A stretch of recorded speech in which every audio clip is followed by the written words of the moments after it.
বিষয়ক সম্পাদক, ঢাকা বিশ্ববিদ্যালয়ের ছাত্রদল। আপনারা জানেন যে গত 30 জুন আমাকে কোনো ধরনের পূর্ব নোটিশ এবং সুপোজ নোটিশ ছাড়া, তদন্ত ছাড়া জাতীয়তাবাদী ছাত্রদলের কেন্দ্রীয় সংসদ ছাত্রদলের সকল পদ এবং সদস্য পদ থেকে স্থায়ীভাবে বহিষ্কার করে। তো আমাকে কোনো ধরনের কারণ জানানো হয়নি। নোটিশে উল্লেখ ছিল যে এখানে আমার সাংগঠনিক শৃঙ্খলা ভঙ্গের অভিযোগ। পরবর্তীতে আমি একটা মিডিয়ার মাধ্যমে জানতে পারি যে আমাকে ছাত্র শিবির সংশ্লিষ্টতায় বহিষ্কার করা হয়েছে ছাত্রদল থেকে। তো যেই ভিডিওর জন্য আমাকে বহিষ্কার করা হয়েছে সেটি ছিল 2017 সনের, আজ থেকে প্রায় 7-8 বছর আগে। এবং আমি ঢাকা বিশ্ববিদ্যালয়ে ভর্তি হই 2018 সালে এবং 18 সাল থেকেই ঢাকা বিশ্ববিদ্যালয়ের ছাত্রদলের সাথে আমি সম্পৃক্ত। আমি শিক্ষা ঐক্য ও প্রগতির পতাকাবাহী ঐতিহ্যবাহী সংগঠন বাংলাদেশ জাতীয়তাবাদী ছাত্রদল স্বৈরাচার এরশাদ পতনের 90-এর গণ আন্দোলন সহ এই দেশের সকল গণতান্ত্রিক আন্দোলনের অগ্রসেনানী জাতীয়তাবাদী ছাত্রদল। এই সংগঠনে রয়েছে ফ্যাসিস্ট হাসিনার বিরুদ্ধে বুক চিতে লড়াইয়ের ইতিহাস, দীর্ঘ 17 বছর লড়াই সংগ্রাম করা নির্যাতিত হওয়া মজলুম সংগঠন বাংলাদেশ জাতীয়তাবাদী ছাত্রদল। আমার নানা মরহুম মাওলানা আবু তাহের ভূঁইয়া ছিলেন জিয়া পরিবারের গৃহশিক্ষক এবং দেশনায়ক জনাব তারেক রহমান এবং মরহুম আরাফাত রহমান পুকুর গৃহশিক্ষক ছিলেন। তিনি আমাদের সবসময় শহীদ প্রেসিডেন্ট জিয়াউর রহমানের আদর্শ, সততা, নিষ্ঠা এবং দেশনেত্রী বেগম খালেদা জিয়ার সংগ্রাম, সততা ও দেশপ্রেমের গল্প শুনতেন। আমার ছোটবেলা থেকে ইসলামী সঙ্গীতের উপর দক্ষতা ছিল এবং স্থানীয় অনেক পুরস্কার অর্জন করি। আমার এক সময় একটা স্বপ্ন ছিল যে আমি একটি শিল্পী গোষ্ঠীতে কাজ করে একজন পেশাদার শিল্পী হিসেবে, ইসলামী সঙ্গীত শিল্পী হিসেবে নিজেকে প্রতিষ্ঠিত করব। সেই সুবাদে সাভারে আমি যখন এইচএসসিতে পড়ি তখন আমার কয়েকজন বন্ধুর মাধ্যমে মল্লিক একাডেমি নামক একটি সংগঠনের সাথে আমার পরিচয় হয়, যারা গান শেখায়, বিভিন্ন ইসলামী সঙ্গীতের প্রোগ্রাম করে বিভিন্ন চ্যানেলে। তো আমি জানতাম না যে সেটা শিবিরের কোনো অঙ্গ সংগঠন। যখন আমি পরবর্তীতে ক্লাস শুরু করি, হঠাৎ করে একদিন বড় ভাইরা বললেন যে আগামীকাল একটি গানের শুটিং হবে, তোমরা রেডি হয়ে আসো। যেহেতু আমি একজন শিল্পী হওয়ার ট্রাই করতেছি, গান শিখতেছি, তো আমি উৎফুল্ল ছিলাম যে আমি কালকে আমার একটা শুটিং হবে এবং রেকর্ডিং হবে। ওখানে স্পটে গিয়ে আমি জানতে পারি যে এটা শিবিরের একটা গান। তো আমি যেহেতু কোনো আমার আইডিওলজি ছিল না বা নির্দিষ্ট কোনো দলের উপর আমার কোনো বিশ্বাস ছিল না, সেহেতু আমি কোনো আপত্তি করি না এবং সেই গানের একটা শর্ট ক্লিপে অংশগ্রহণ করি।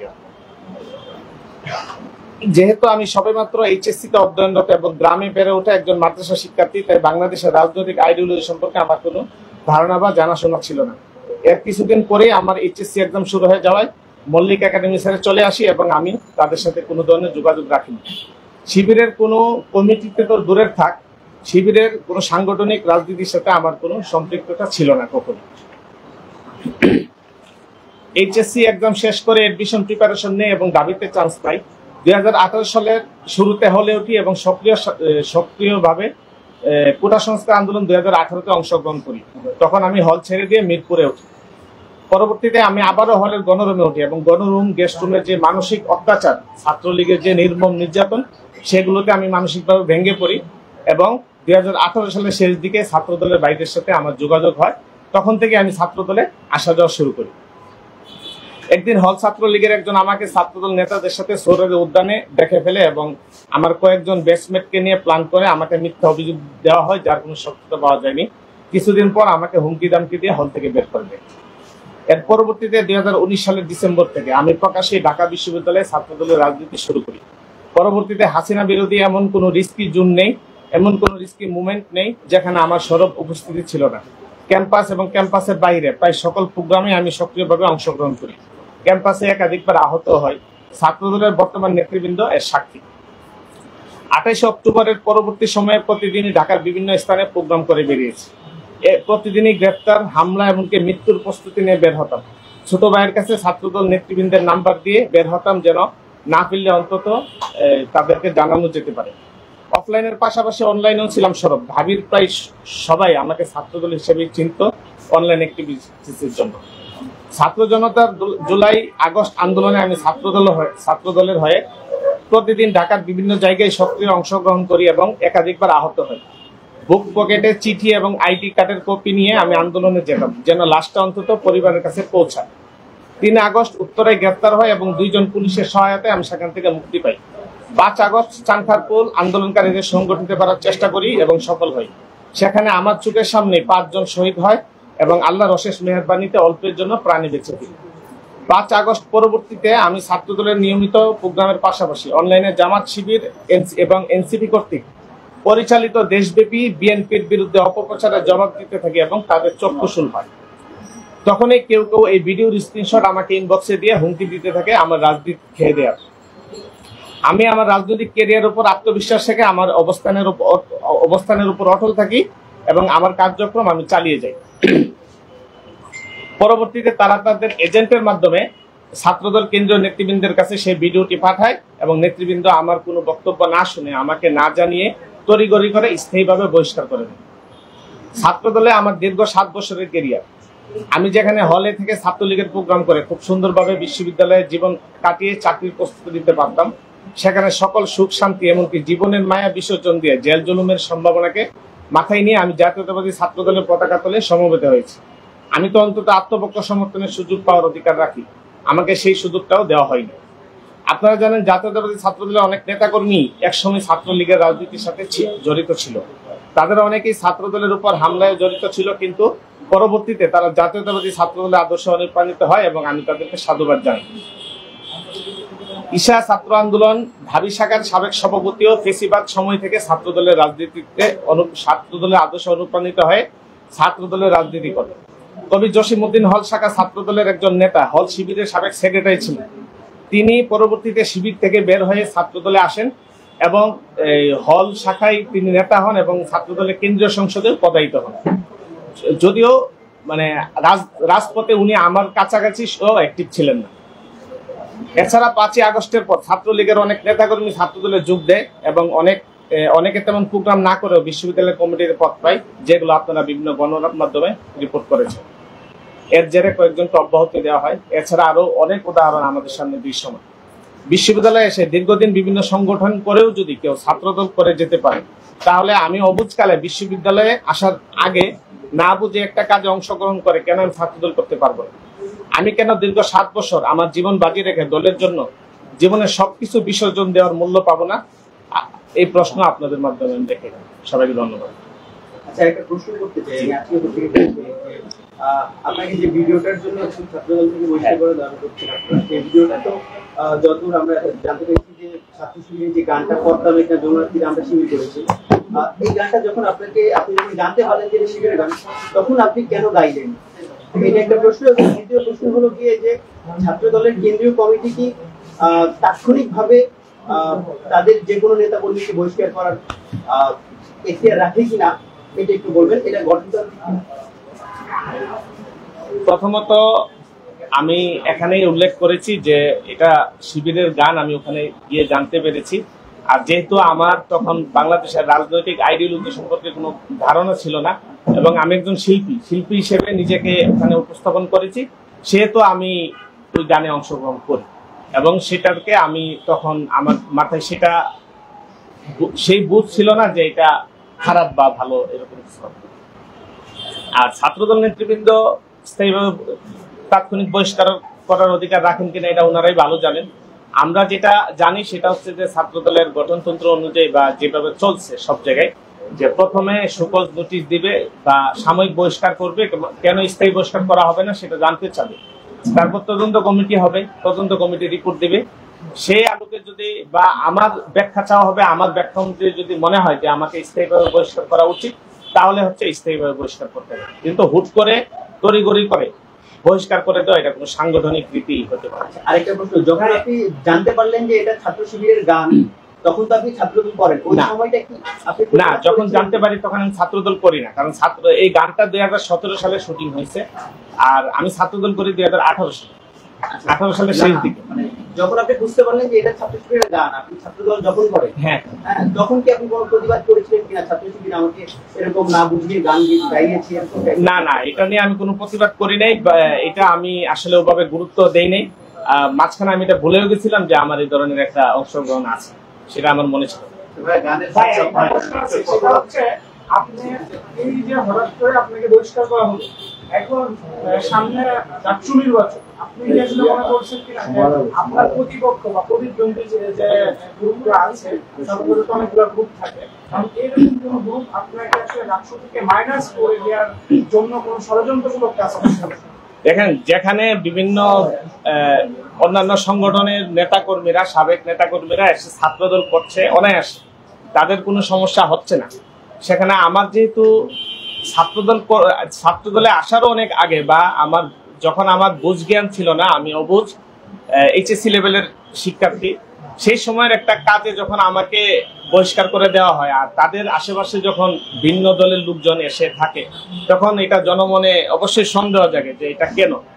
আমরা বাতাসে কিছু কথা ভেসে বেড়াচ্ছে, সেটা হচ্ছে যে বিশ্ববিদ্যালয়ে ডাকসু কেন্দ্রিক কিছু মিমি পেজ হয়েছে, তো সেই পেজগুলোতে বিশ্ববিদ্যালয় নেতৃবৃন্দের পাশাপাশি আমাদেরকেও দেখানো হতো হেভিওয়েট হিসেবে বা একটু জনপ্রিয় হিসেবে। আমি মনে করি যে সেটাও একটা কারণ হইতে পারে যে আমাকে ঠেকানো বা আটকানো। হ্যাঁ, আমি মনে করছি যে এটা শিবিরই কোনো কারণ না, এর বাইরেও আরো অনেক কারণ আছে যেগুলো আমরা জানি না বা যেগুলো সামনে আসে। আচ্ছা, আরেকটা কথা হচ্ছে, আপনি তো ছাত্রলীগ করছেন, আপনাদেরকে 7 বছর অনেক জেল জুলুম করেছে, এখন কি ছাত্রের মতো আগের সেই 7 বছর ক্ষমতা আছে? হ্যাঁ, অবশ্যই আছে। আমি তো ছাত্রদলকে ভালোবেসে ছাত্রদল করি। আমি তো কোনো কিছু পাওয়ার উদ্দেশ্যে, বা আমরা যখন ছাত্রদল করেছি তখন তো শেখ হাসিনার কখনো পতন হবে বা কখনো সুদিন আসবে সে আশাটা আমাদের ছিল না, বা সেরকম কোনো সম্ভাবনা আমাদের চোখের সামনে ছিল না। তো সেই জায়গা থেকে আমরা কেবল এই দেশের মানুষ, এই দেশের গণতন্ত্র এবং দলের প্রতি ভালোবাসার জায়গা থেকে আমরা দল করেছি, এবং সেই ভালোবাসা এখনো বিদ্যমান। কারোর জন্য, কারো হত্যারিতার জন্য আমরা সেই ভালোবাসায় কোনো ডাক করবো। বহিষ্কার পরবর্তী আপনার সাথে ছাত্রদল একটু যোগাযোগ করেছিল কিনা, অথবা দল এবং হাইকমান্ডের কাছে আপনার কি প্রত্যাশা? বহিষ্কারের পরে আমি হাইকমান্ডের সাথে যোগাযোগের চেষ্টা করেছি, ওনারা সাড়া দেননি। আর হাইকমান্ডের কাছে প্রত্যাশা হলো ওনারা তদন্ত করুক, আমার বিরুদ্ধে আগেরটাই করুক, যে আমি ছাত্রদল করার আগেই শিবিরের কোন কমিটিতে ছিলাম কিনা, বা আমার এই ধরনের কোনো ডকুমেন্টস আছে কিনা শিবিরের সাথে আমার সংশ্লিষ্টতা, সেগুলো ওনারা খুঁজে বের করুক। যদি না থাকে, না পান, তদন্ত সাপেক্ষে আমাকে যেন অব্যাহতি থেকে মুক্তি দেওয়া হয় এবং আমার স্বপদে বহাল রাখা হয়।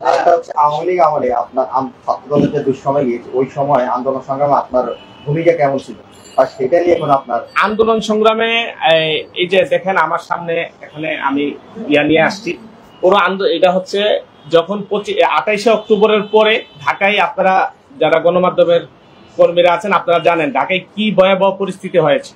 সেই সময়কার আমরা পালিয়ে পালিয়ে জাতিকা প্রোগ্রাম করতাম। এই সবগুলো হচ্ছে, এটা হচ্ছে 17 জুলাই যখন শহীদ মিনারে, 16 জুলাই, তারপরে এগুলো হচ্ছে সব হচ্ছে আমাদের এই তখনকার মানে প্রোগ্রামের। এটা হচ্ছে 15 জুলাই ঢাকা বিশ্ববিদ্যালয়ের ছাত্রদল নেতৃবৃন্দের সাথে। এটা হচ্ছে 28শে অক্টোবর নয়াপল্টনে যখন পুলিশ অ্যাটাক করে তার সেই সময়। তারপরে এগুলো হচ্ছে সবগুলো 28শে অক্টোবর পরবর্তী প্রোগ্রাম, 2023 সনের, 2021 সনের, 22 সনের সবগুলো। পুরো আন্দোলনে যত ধরনের প্রোগ্রাম ছিল সবগুলোতে আমি অ্যাক্টিভ ছিলাম, এবং ছাত্রদল নেতৃবৃন্দ উনারাও জানেন। নাসির ভাই সেখানে দীর্ঘদিন প্রোগ্রাম করেছি একসাথে। রাকিবুল হাসান রাকিব ভাই ঢাকা বিশ্ববিদ্যালয়ের আহ্বায়ক থাকাকালীন ভাইয়ের সাথে দীর্ঘদিন প্রোগ্রাম করেছি। ওনারাও জানেন যে ছাত্রদলে আমার কতটুকু টেক ছিল, কতটুকু অবদান ছিল, এবং ছাত্রদলের প্রতি আমি কতটুকু ডেডিকেটেড এবং লয়াল ছিলাম, এটা ওনারা জানেন। হ্যাঁ, ছাত্র শিবির আমাদের জনমতে বা আমার জনমতে তাদের নিজস্ব অনুসারে এইসব সেন্সিটিভ গানে বা এরকম ছবি কাউকে রাখে না। এই বিষয়টা ক্লিয়ার করবেন। আর এতদিন পরেই কেন আপনাকে বহিষ্কার করা হলো, এর মধ্যে কি জানতে পারেন যে ছাত্রদল? এবং আরেকটা বিষয় যে আপনি বললেন অন্যান্য সংগঠন থেকে অন্যান্য সংগঠন করে ছাত্রদল করছে, এই সুযোগে কি ছাত্রলীগ পুনর্বাসিত হচ্ছে কিনা? এবং আরেকটা বিষয় যে আপনি জি, ছাত্রলীগ পুনর্বাসিত হচ্ছে কিনা সেটা ঢাকা বিশ্ববিদ্যালয়ে আমি ওইরকম মনে করি না যে ছাত্রলীগ পুনর্বাসিত হচ্ছে। কিছু ক্ষেত্রে ছাত্রলীগের যারা 5ই আগস্টের আগে ছাত্রলীগ ছিল এবং পরবর্তীতে 5ই আগস্টের পরে ছাত্রদলে আসছে, তারা হয়তোবা আমি বিশ্বাস করি যে তারা এক সময় ঢাকা বিশ্ববিদ্যালয়ের শিক্ষার্থীদের সবার তো সেই ধরনের ক্যাপাসিটি ছিল না যে বাইরে থেকে মেসে থেকে একটা আন্দোলন করবে, পার্টি করবে। তো তাদের সেই ক্যাপাসিটি ছিল না এবং তারা 5ই আগস্টের পরে সুযোগ পেয়েছে এবং তারা ছাত্র দলে এসেছে, এটাই আমি বিশ্বাস করি। আরেকটা প্রশ্ন হচ্ছে যে আপনি ছাত্রদল রাজনীতি করেন, সময় ছাত্রদল একটা সুসময়, সুসময়ে এসে আপনার একটা খোঁজ পেয়ে আপনার সাথে যোগাযোগ না করে আপনাকে বহিষ্কার করে দিল, এটা সামনের রাজনীতিতে ছাত্রদলের জন্য, সাধারণ শিক্ষার্থী যারা ছাত্রদলের রাজনীতিতে আসবে তাদের জন্য একটা চিন্তার বিষয় বা কোনো ভয়ের বা বহিষ্কৃত হয়ে যাবে এমন কোনো ভয়? তা তো অবশ্যই আছে, অবশ্যই আছে যে অলরেডি ঢাকা বিশ্ববিদ্যালয়ের ছাত্র দলের যারা অনেক নতুন নেতা, নতুন কর্মীরা, তারা ছাত্রদল থেকে মানে হতাশ হয়ে গেছে এবং তারা হচ্ছে মানে ছাত্রদলের প্রতি বিশ্বাস রাখতে পারতেছে না যে এতদিন আপনি রাজনীতি করে যদি আপনার এই পরিণতি হয় তাহলে আমাদের কি হবে। এটা একটা ইস্যু আছে এবং অন্যরা হচ্ছে এটা আমি আশা করবো ছাত্রদল কেন্দ্রীয় সংসদ সেই ভয় থেকে তাদেরকে কাটিয়ে উঠতে সাহায্য করবে। সর্বশেষ আপনার এখন কি চাচ্ছেন? আমি একটা প্রশ্ন আমি একটু দেরি করে আসছি ভাই, একটু জানতে চাবো শুধু আপনি একটু শর্টে বলবেন কেন কি নোটিশে কি আপনাকে বহিষ্কার করা হয়েছে, একটু বলবেন। আমাকে নোটিশ দেওয়া হয়েছে, আমাকে বলা হয়েছে যে আমি মানে যে নোটিশে লেখা হয়েছে সাংগঠনিক শৃঙ্খলা ভঙ্গের দায়। আমার যদি সাংগঠনিক শৃঙ্খলা ভঙ্গ হয়ে থাকে সেটা দায়ী হবে 2018 থেকে 2025-এর মধ্যে, যেহেতু এই সময়টা আমি সংগঠনে ছিলাম। এর আগে আমি সংগঠনে ছিলাম না। এর আগের একটা কাজ যেটা আমি না বুঝে অবুঝ অবস্থায় করেছি, সেটার জন্য সাংগঠনিক শৃঙ্খলা ভঙ্গের কোনো অভিযোগ আসলে গ্রহণযোগ্য নয় এবং এটা নীতি নৈতিকতার পরিপন্থী। ভাইয়া, যে বিষয়টা বললাম যে ছাত্র শিবির তো এইসব সেন্সিটিভ শুটিং এ তাদের লোক ছাড়া রাখে না এবং আপনি ইন্টারমিডিয়েট ছিলেন তখন কি মানুষ একটা অবস্থায় অবুঝ অবস্থায় থাকে, রাজনীতি না বোঝা অবস্থা? হ্যাঁ, ইন্টারমিডিয়েট অবস্থায়, রাজনীতি না বোঝার অবস্থায় অবশ্য অনেকেই থাকে যারা আমাদের মতো গ্রামে বড় হয়েছে। যারা ঢাকায় থাকে তারা আসলে আপনি দেখেন জুলাই আন্দোলনে ইন্টারমিডিয়েট ছাত্রদের অবদান অনেক বেশি ছিল। তারা আবেগে, তাদের যেই আবেগ, সে আবেগ কাজে লেগে তারা অনেক বেশি করছে এবং ওই ব্যাচের অনেক শিক্ষার্থী মারা গিয়েছে, শহীদ হয়েছে। তো আমরা এটা যেমন একটা চিত্র, আরেকটা চিত্র আমরা দেখি যে গ্রামের যারা ইন্টারমিডিয়েট বা অনার্স লেভেলের স্টুডেন্ট বা এর নিচে, তারা আসলে বাংলাদেশের রাজনীতির প্রেক্ষাপট, রাজনৈতিক আইডিওলজি সম্পর্কে কোনো জ্ঞান রাখে না। আর শিক্ষা প্রতিষ্ঠানগুলো যেহেতু ছাত্রদল বলেন বা কোনো ক্রিয়াশীল সংগঠনগুলো এই মাধ্যমিক এবং উচ্চ মাধ্যমিক লেভেলে কোনো কাজ করে না, কাজ নেই, সেহেতু শিবির সেই জায়গায় কাজ করে। তো সেই জায়গায় কাজ করে শিবির হচ্ছে যারা মেধাবী, যারা ভালো করে তাদেরকে টার্গেট করে। তো আমি হয়তো বা নিজের অজান্তে সেই টার্গেটেড হয়েছিলাম, যেটা আমি জানতাম না। এবং শিবিরের সাথে আমার সাংস্কৃতিক সেই মল্লিক একাডেমি ছাড়া শিবিরের সাথে আমার কোনো ধরনের সাংগঠনিক সম্পর্ক ছিল না এবং নেই।